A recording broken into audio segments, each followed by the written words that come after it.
함께 말씀 보도록 하겠습니다. 오늘 주님께서 저와 여러분에게 주시는 말씀은 매일 성경의 순서를 따라 누가복음 6장 12절로 26절까지의 말씀입니다.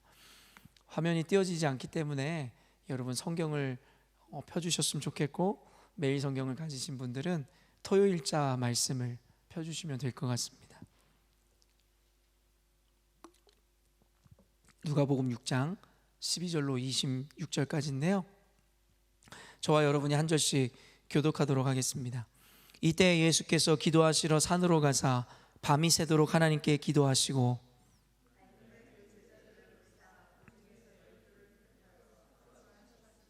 곧 베드로라고도 이름을 주신 시몬과 그의 동생 안드레와 야고보와 요한과 빌립과 바돌로메와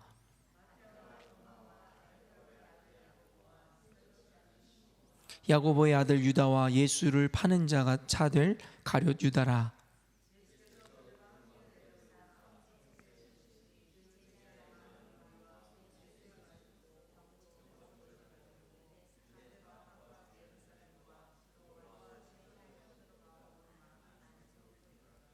더러운 귀신에게 고난받는 자들도 고침을 받은지라.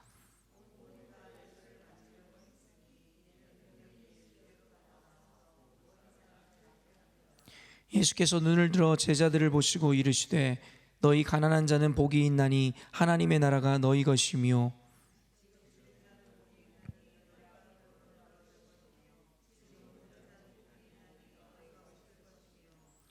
인자로 말미암아 사람들이 너희를 미워하며 멀리하고 욕하고 너희 이름을 악하다 하여 버릴 때에는 너희에게 복이 있도다.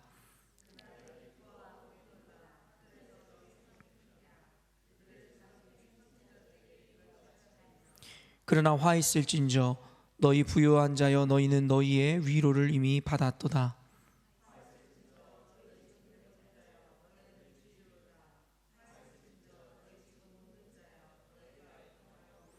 함께 읽겠습니다. 모든 사람이 너희를 칭찬하면 화가 있도다. 그들의 조상들이 거짓 선지자들에게 이와 같이 하였느니라. 아멘. 오늘 본문 말씀을 통해서 예수님이 이루시는 하나님의 나라라는 제목으로 하나님의 말씀을 증거하고자 합니다. 요즘 아침을 깨우는 말씀을 통해서도 계속 보고 있지만, 예수님께서 이제 마침내 30년의 준비를 마치시고 공생의 사역을 시작하시게 됩니다. 그의 시작부터가 범상치가 않은데요, 예수님께서 말씀을 전하실 때에 주변의 사람들도 그가 전하는 말씀의 권위가 뭔가 그 세상의 권세자들과는 다르다는 것을 감지하기 시작했습니다. 그러나 여러분에게도 이야기했지만, 하나님의 그 권위 있는 말씀이 주어졌지만, 그리고 그 말씀이 뭔가 범상치 않다는 것을 사람들이 깨닫고 알게 되었지만, 모두가 그 말씀에 순종하는 것은 아니더라는 것을 우리는 알게 되었습니다. 그러면서 제가 여러분에게 말씀을 나눠드렸던 것이 무엇이에요? 아는 것, 깨닫는 것이 중요한 것이 아니라 안과 깨달음에 대한 순종과 실천이 더 중요하다라는 이야기를 하였습니다. 현대 교회가 예수님이 어떤 분이신지에 대해서 모르는 교회가 얼마나 있겠습니까? 모두가 하나님의 말씀을 읽고 성경에서 가르치시는 바가 무엇인지를 아는 시대가 펼쳐졌습니다. 그럼에도 불구하고 모든 교회가 과연 하나님께 순종하는 시대냐라고 누군가가 묻는다면 저는 감히 그렇지 않다라고 이야기하고 싶습니다. 모두가 하나님을 안다라고, 예수님의 말씀을 안다고 이야기하지만 예수님의 말씀을 순종하는 자들은 소수에 불과함을 보게 되며, 이것은 성경의 가치관과 세계관에서 이야기하는 것과 일맥상통하는 것입니다. 우리는 구원을 너무나 흔한 것으로 만들어버렸고, 구원을 받는 자들이 다수라고 생각하지만, 성경에서는 늘 그 하나님의 비밀을 깨닫는 자들은 소수일 것이며 하나님의 구원을 이루어내는 자들은 많지 않음에 대해서 지속적으로 이야기하고 있습니다. 그러므로 말미암아 우리가 하나님의 구원을 이루는 것은 두렵고 떨림으로, 또한 무한한 감사함으로 이뤄내야 하는 일이라고 이야기합니다. 우리가 하나님의 구원을 받은 자들이라고 믿는다면 많지 않은 그 구원의 무리 가운데 우리가 택함을 입었다는 것에 대한 감사를 깨달음으로 하나님께 나아가야 할 것이며, 또 다른 의미에서는 우리의 신앙이 하나님 앞에 온전한지를 끊임없이 점검해야 될 것에 대해 성경은 늘 가르치고 있다라는 것입니다. 그러므로 사랑하는 열린문교회 성도 여러분, 우리가 아는 것에 만족하지 마시고 깨닫는 것에 만족하지 마시고 오히려 알고 깨달았다면 그 말씀대로 살아내야 되는 것, 그 삶의 실천과 순종의 가치를 더욱더 가슴에 새기시는 여러분 되셨으면 좋겠습니다. 알고도 하나님 앞에 순종하지 못하는 자들에 대해서 하나님께서는 무지함으로 하나님께 순종하지 못하는 자들보다 더 크게 책망하시리라 말씀하십니다. 그러므로 우리가 하나님의 말씀을 아는 자라 이야기한다면 그와 함께 순종과 실천의 삶이 동반돼야 되는 것은 선택이 아닌 필수라는 것을 잊지 않으셨으면 좋겠습니다. 저는 목요일자 말씀이 참으로 이 감동이 돼요. 지금 며칠이 지난 지금까지도 그 말씀을 매일과 같이 마음속에 새깁니다. 목요일 말씀 여러분도 들으셨지만 그 제목이 예수님이 여신 새 시대였습니다. 말 그대로 예수님께서 오심은 새로운 시대가 도래하였음을 분명하게 밝히고 우리에게 나타내는 것을 우리는 모두 알고 있습니다. 그래서 예수님께서 이 땅에 오실 때에 그들에게 가르치는 것이 여느 권세자의 가르침과 달랐다라는 것은 세상의 흐름과 세상의 세계관이 아닌 예수님께서 새로운 시대, 새로운 세계관을 가지고 그들에게 왔음을 이야기하는 것이겠죠. 그랬을 때 나타나는 것은 너무나도 필연적이게도 충돌이었습니다. 예수님께서 가지고 온 새로운 기준과 세계관은, 또한 예수님께서 여시길 원하는 그 새 시대는 기존의 권세자들 또한 기존의 세계관과 기준을 갖고 있던 자들과는 도무지 다른 것이었기에 그들이 받아내기가 쉽지 않았을 뿐만 아니라 도리어 그들 안에 분노를 일으키게 되었다라는 것입니다. 그러면서 예수님께서 말씀하시는 것이 무엇이에요? 새술은 새 부대에 담아야 된다라는 것이고, 만약에 낡은 부대에 새술을 담아봤자 부대는 찢어질 것이며 그리고 새술은 바닥에 쏟아져 마시지 못하게 될 것이라고 이야기하더라는 것이에요. 그러므로 예수님이 오심으로 새 시대를 여시고 새 수를 허락하실 때에 우리의 부대가 새 부대로 준비되어 있지 않다면 예수님의 은혜 자체가, 예수님이 열어주시는 기준과 세계관 자체가 아무런 쓰임을 받지 못하는 무용지물이 될 것이다라고 이야기하더라는 거예요. 그러나 그때 말씀의 마지막에 묵은 포도주를 마시고 새 것을 원하는 자가 없나니 이는 묵은 것이 좋다 함이니라. 결국엔 사람들의 심리와 사람들의 마음은 단순합니다. 익숙한 것, 편안한 것, 그동안에 이루어왔던 성공을 그대로 답습하고자 하는 그러한 심리와 본성을 가지고 있으니까요. 그러나 하나님께서는 끊임없이 우리에게 새로운 것을 도전하심으로 말미암아 하나님께서 주시는 새 은혜와 새 시대를 받아낼 것을 요구하시더라는 것이에요. 그렇기 때문에 여러분, 기독교인들에게 하나님께서 요구하시는 가치 중에 하나가 무엇이냐면 바로 내려놓음과 떠남의 축복이라는 것입니다. 우리가 내려놓지 않으면 결국에는 우리 안에 우리의 자아가 살아 하나님의 기준과 하나님을 우리의 주인으로 삼지를 못하게 된과 동시에 우리가 만약에 떠나지 않는다면 하나님께서 우리에게 제시하시고 우리에게 원하시는 그 사명과 그리고 하나님께서 주시고자 하는 새 시대를 받아낼 수 없다라는 것입니다. 그래서 하나님께서 처음에 히브리의 민족의 조상인 이 아브라함을 부르실 때 말씀하시는 것이 너는 너의 본토 친척 아비 집을 떠나 내가 내게 지시한 땅으로 가라 말씀하셨고, 결국엔 아브라함이 그 말씀을 믿음으로 받아내 도전하지 않았다면 결국에는 이스라엘 민족이 탄생할 수도 없었을 것이라는 것입니다. 그때 아브라함에게 요구되었었던 것은 무엇이에요? 안정감을 했어야 됐다라는 거예요. 그동안에 그가 누려왔었던 평안함을 포기했어야 됐다라는 것이에요. 그리고 불확실한 미래 가운데 그저 하나님께서 말씀하시는 바를 따라 순종했어야만 하며 하나님께서 여시고자 하는 새 시대를 받아냈어야만 했다라는 것입니다. 성도 여러분, 예수님이 오셨고 예수님이 여신 새 시대를 받아낸다라는 것은 누구에게도 쉽지 않은 도전 같은 일입니다. 그럼에도 불구하고 말씀을 의지하여 그물을 내릴 때에 그들이 예상하지 못하였던, 경험하지 못하였던 축복을 주셨던 그 예수님의 기적을 우리는 기억하여야 할 것입니다. 그때 베드로가 고백했던 것이 무엇이에요? 날이 새도록 우리가 얻은 것이 없지만은 선생님 말씀을 의지하여 그물을 내리겠노라 이야기하더라는 것이에요. 이 시대의 교회 가운데 그리고 성도 가운데 주님께서 새롭게 여시는 시대를 맞이하게 하기 위해서 주님께서 우리에게 요청하시는 것이 바로 믿음이며 그 믿음에 의한 순종입니다. 또한 우리의 안정감을 내어놓는 것이고 우리의 안정감에서 떠나는 것입니다.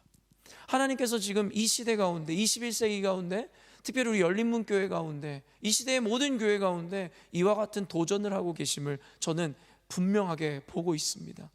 그리고 많은 교회들이 기존의 익숙함과 기존에 있었던 자신들의 고정관념과 자신들이 만들어낸 신앙의 기준으로 인해서 하나님께서 원하시는 새 시대를 그리고 새로운 영적인 이러한 관념들을 받아내지 못함 또한 저는 보고 있습니다.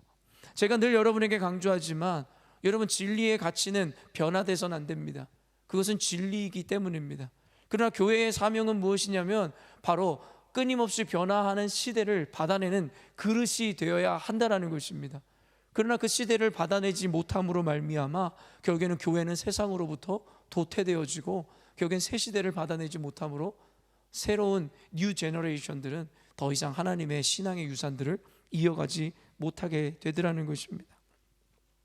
예수님께서 새 시대를 여시기 위해서 결국에는 그 전에 보여주시는 이야기들이 무엇이에요? 바로 이 레위인들을 부르실 때에 왜 레위를 부르실 때에 그 텍스 컬렉터였던 세리였던 당시의 죄인이었던 그와 함께 먹고 마시는 것을 보며 정죄하는 그 유대인들과 바리새인들, 그리고 금식에 대하여, 그리고 이 어제자 금요일 말씀에 안식일에 대하여 그들이 만들어 놓고 그들이 중심이 되어 인식하였었던 여러분 이 신앙관념을 예수님께서 깨트리고 계심을, 부정하고 계심을 우리는 보게 되더라는 것이에요.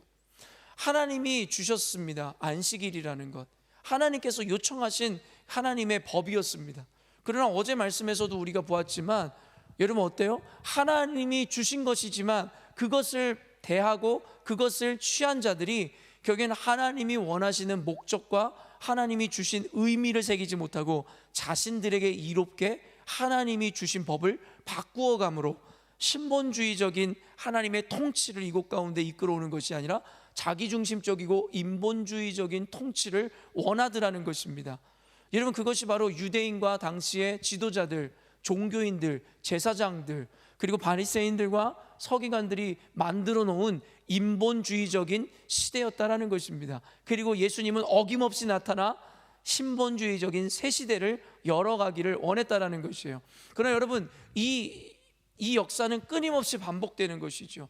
예수님으로 말미암아 신본주의적인 세계관과 그 시대가 열렸음에도 불구하고 결국에는 인간들이 진행하는 이 역사 가운데 그들은 다시 자기중심적으로 예수님의 말씀을 바꾸어 버렸고, 교회는 예수님의 말씀을 변질시킴으로 말미암아 부패해가기 시작하더라는 거예요.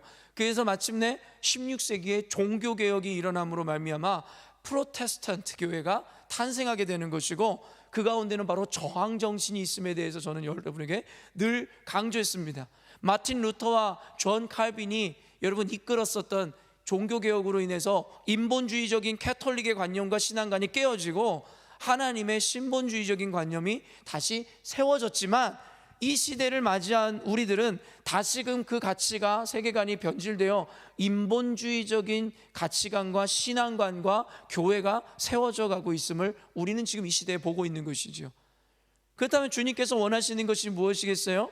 2000년 전에 이 기존에 있었던 유대인들과 종교 지도자들이 인본주의적으로 하나님의 법을 변질시켜 놨던 것을 고치셨던 예수님, 그래서 새 시대를 여시고 새로운 하나님의 나라를 도래하게 하시기를 원하셨던 예수님, 그리고 16세기에 변질되었었던 그 시대 가운데 하나님께서는 마틴 루터와 칼빈 그 외에 여러 가지 종교 지도자들을 통해서 결국에는 개혁하게 하시고 다시금 신본주의적인 교회관과 신앙관을 세우셨던 주님, 그리고 이제는 21세기에 우리가 마주한 이 현실, 저와 여러분 그리고 우리 열린문교회 가운데 주시는 사명이 무엇이겠냐라는 것이에요. 바로 하나님의 잃어버린 그 신본주의적인 신앙관과 다시금의 교회 그리고 그 기준들을 세우시길 원하신다라는 거예요. 이것이 바로 시대를 향한 하나님의 부르심이며 저와 여러분을 향한 하나님의 부르심임을 여러분이 깨달아 알아야 한다라는 것이에요. 그러므로 예수님이 이루시는 하나님의 나라, 요즘에 계속 이어지고 있는 이 누가복음의 말씀이 결국에는 먼 나라, 이웃 나라의 이야기가 아니라 저와 여러분들에게 주시는 하나님의 말씀이며, 그들이 마주하고 있었던 그 현실은 2000년 전에 있었던 현실이 아니라 지금 저와 여러분이 마주하고 있는 현실임을 잊지 않아야 된다는 것입니다. 예수님의 말씀이 주어졌지만 당시의 종교 지도자들은 그 말씀을 불편히 여기고 하나님의 말씀을 따르기보다는 세상이 원하는 방식을 따랐던 것 같이 지금도 그와 같은 일이 이루어지고 있다는 것이죠. 그렇기 때문에 여러분, 놀랍게도 주님께서는 말씀하시는 것이에요. 22절 한번 읽어볼까요? 오늘 22절 본문 말씀인데요, 함께 읽어보도록 하겠습니다. 시작.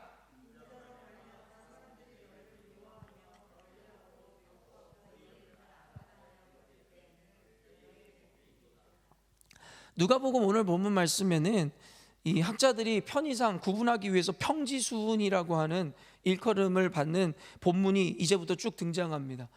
여러분, 마태복음에는 여러분 잘 알고 계시는 산상수훈이라는 게 등장하잖아요. 그 배경이 어디예요? 산 위에 올라가서 가르치는 장면이에요. 그러나 오늘 가르침은요, 산상수훈과 유사한 내용들을 담고는 있지만 그 지역 자체가, 배경 자체가 달라요. 특별히 오늘 배경은 평지에 서서 예수님께서 하시는 말씀이라고 본문에 분명하게 기록되어 있거든요. 그리고 비슷하지만 꼭 같지 않은 말씀으로 인해서 산상수훈과는 다른 배경에서 이루어진 가르침이었을 거라고 대부분의 학자들은 이야기합니다. 그렇기 때문에 예수님께서는 비슷한 유사한 가르침들을 지속적으로 해왔음을 우리에게 가르쳐 주는 거예요. 단순히 산상수훈에서만 그 말씀을 하신 것이 아니라 예수님의 공생의 사역 가운데 지속적으로 산상수훈의 가르침을 설파하고 계셨음을 보여주는 것이죠. 그래서 이 오늘 평지수훈이라고 일컬어지는 이 가르침이 누가복음에서 이어지는데, 첫 번째, 산상수훈에서 그러했던 것 같이 복 있는 자와 화 있는 자에 대해서 예수님께서 구분하여 가르치시더라는 거예요. 그래서 예수님께서 이루시고자 하는 하나님의 나라에서는 너희들이 생각하는 것과 같은 것이 복의 관념과 저주의 관념이 아니라 내가 너희들에게 새로운 기준을 제시한다라고 가르쳐 주시는데, 방금 읽은 바와 같이 복을 받는 자들의 삶이 뭔가 다르더라는 것이죠. 사람들이 너희들을 미워하며 멀리하고 욕하고 너희 이름을 악하다 하여 버릴 때에 너희에게 복이 있다라는 거예요. 근데 누구로 말미암아 얻어진 불명예고 이런 아픔이죠? 바로 예수님을 믿는 믿음으로 말미암아 예수의 이름으로 얻어진 핍박과 고난에 대해서 오히려 복이 있다라고 이야기하더라는 거예요. 여러분, 그러면서 이와 반대 26절 한번 볼까요?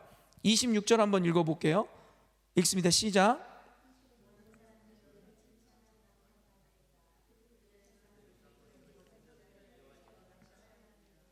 도리어 뭐라고 합니까? 모든 사람들이 너희를 칭찬하면 화가 있다라는 거예요.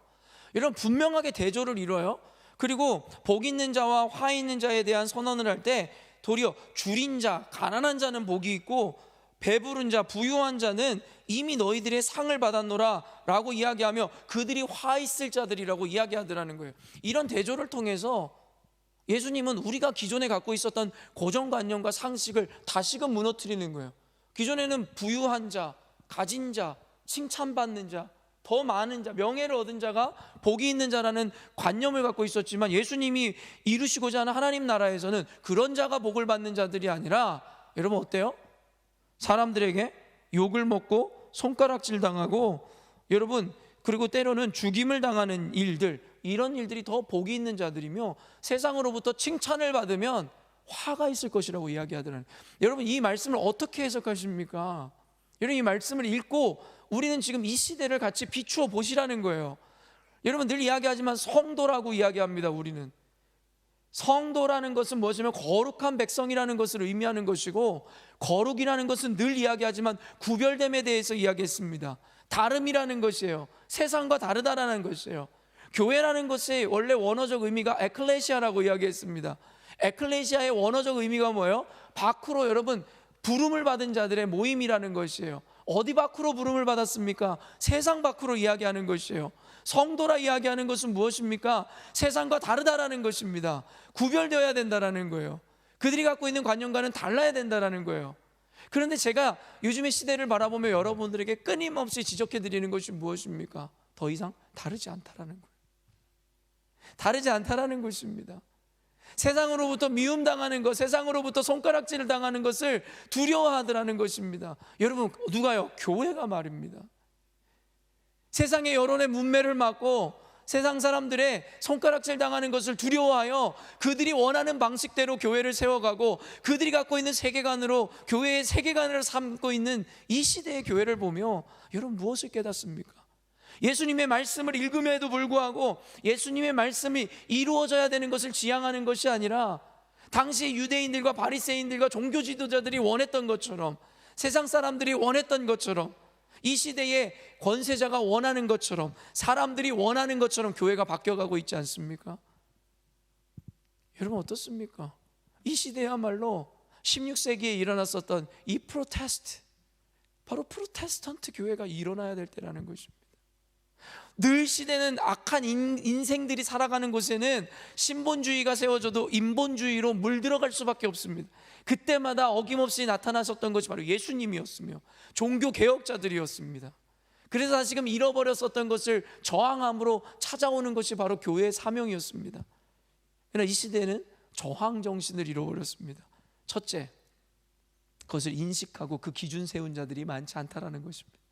교회 안에 이미 무너질 대로 무너진 말씀의 기준과 무너질 대로 무너진 성경적 세계관으로 말미암아 교회들은 자신들이 잘못된 기준을 갖고 있다는 것조차도 인지하지 못합니다. 그러므로 자신들이 사람들이 좋아하고 세상이 원하는 방식대로 교회를 바꿔가고 있음에도 불구하고 그것이 틀렸다라는 것을 전혀 인지하지 못하다는 것이죠. 바로 묵은 술을 좋아했었던 자들과 똑같은 것이라는 것이죠. 아까도 여러분과 기도를 요청하였고 저도 요즘 가슴이 계속 아파하는 일들이 한국 교회에서 일어나는 여러분 한국 교회에 대한 탄압입니다. 저는 너무 가슴 아픈 게 기독교인들조차도 구분점을 전혀 알고 있지 못해요. 그러면서 호주 교회도 마찬가지지 않냐라고 이야기하는, 죄송하지만 무지한 이야기를 하시는 분들이 계신데, 여러분 호주 교회가 당하는 것은 정부에 의한 탄압이 아닙니다. 그렇기 때문에 저는 그것에 대해서 저항하지 않는 것입니다. 여러분, 그러나 대한민국 교회 가운데 일어나는 일들은 호주 교회가 마주한 현실과는 전혀 다른 것이에요. 전혀 불평등하고 불합리한 일들이 이루어지고 있습니다. 교회만큼 여러분 이 방역에 대해서 철저하게 준수했었던 곳이 없어요. 한국 교회만큼. 여러분 소셜 디스턴싱도 누구보다, 어떤 지역보다, 어떤 단체보다, 어떠한 여러분 조직보다 더 잘 지켰으며, 여러분 그들은 최선을 다해서 정부의 지침을 따랐어요. 그럼에도 불구하고 여러분 어때요?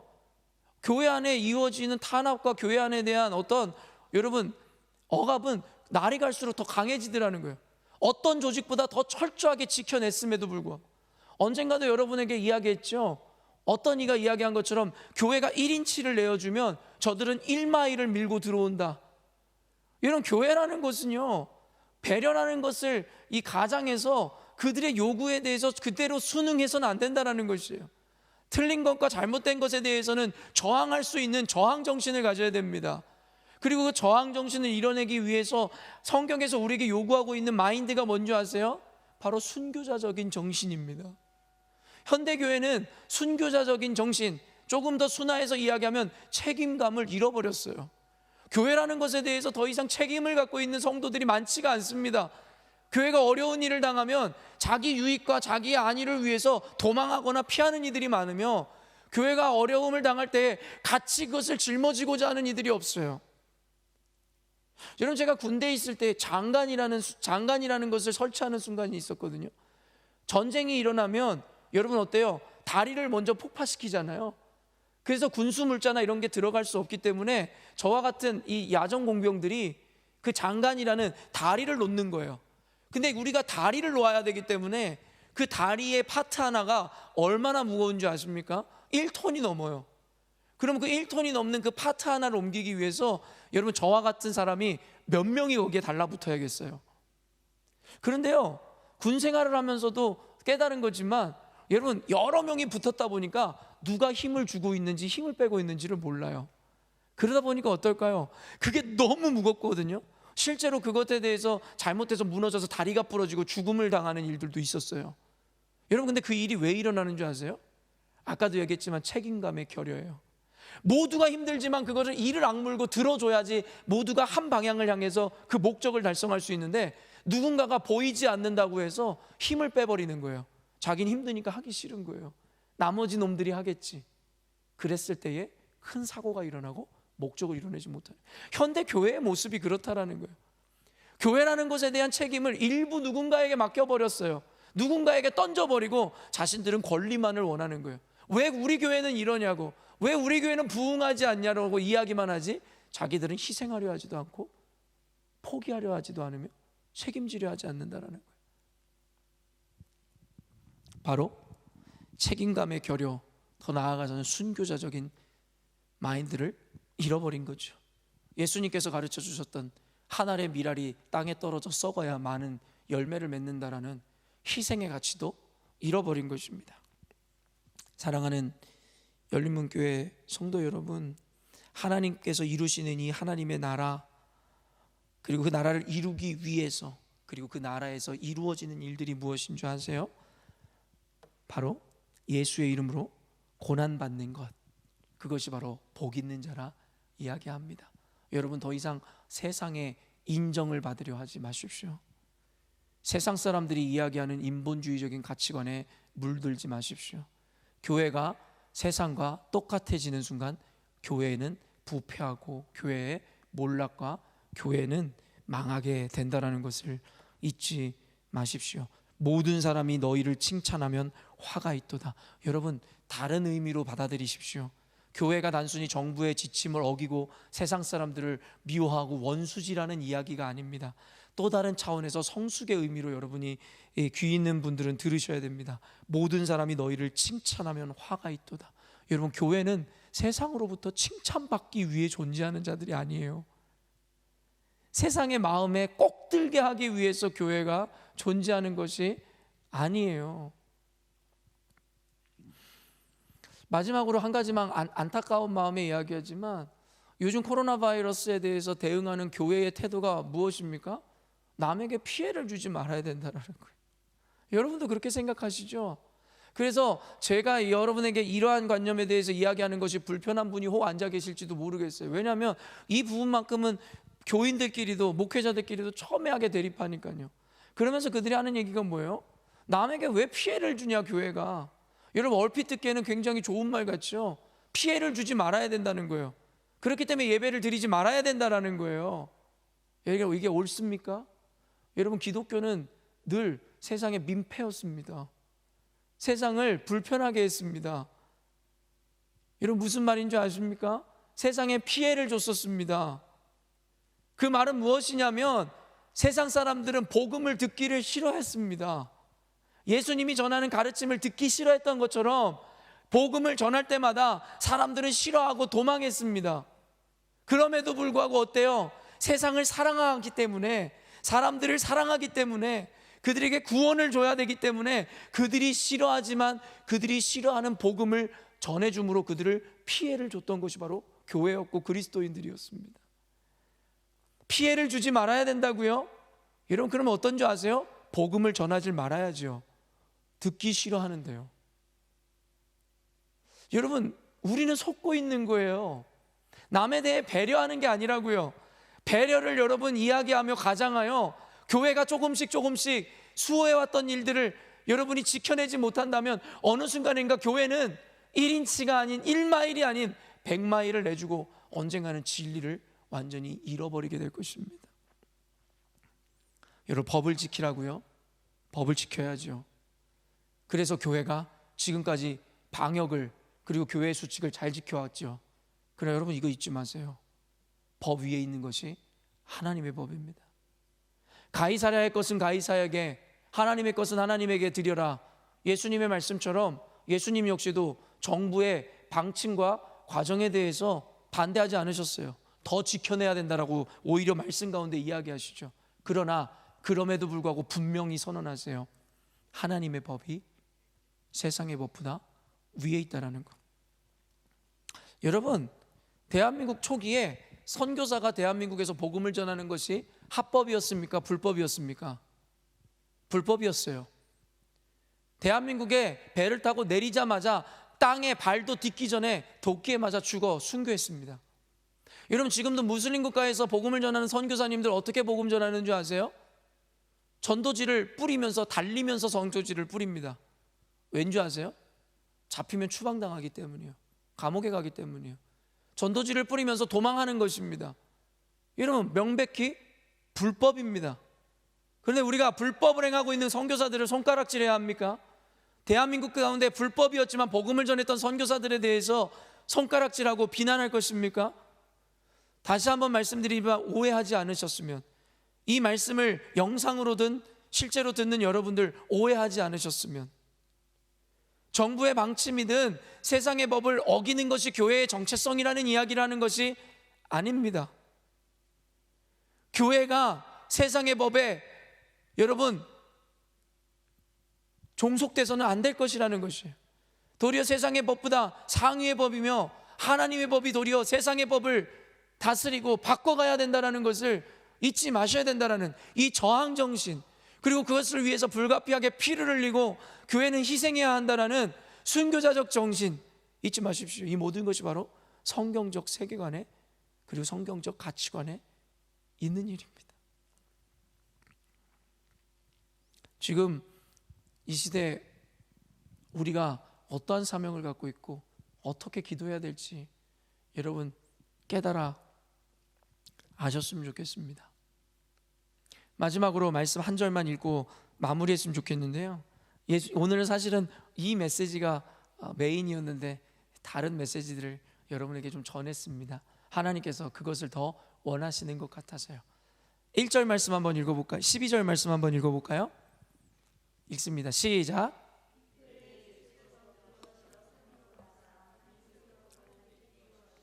예수님이 기도하시러 산에 가서 기도하셨어요.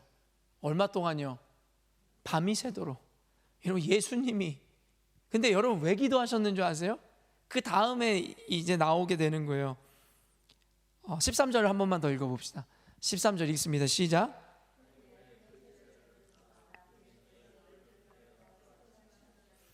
여러분 왜 기도하셨을까요? 제자들을 세우기 위해서였다라는 거예요. 제자들을 그러면 왜 세웠을까요? 에?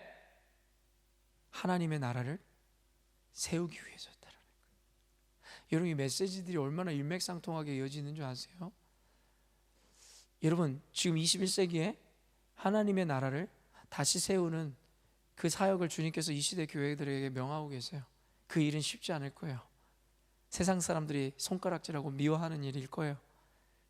그런데 너무나 놀랍게도 하나님께서는 그 일을 행하시는데 동역자들을 부르고 계세요. 여러분, 제가 말했지만 성경의 신비가 뭐라 그랬어요? 하나님 혼자 다 하실 수 있으면서 저와 여러분 같은 죄인을 부르셔서 동역자로 삼으셨다라는 거예요. 그 영광에 함께 참여하게 하기 위해서. 사랑하는 성도 여러분, 예수님께서 제자들을 세우셨어요. 그리고 그들을 통해 세상에 하나님의 나라가 도래하게 하시길 원하셨습니다. 이 시대 가운데 하나님이 바로 저와 여러분, 우리 열린분교회를 부르시고 계시는 거예요.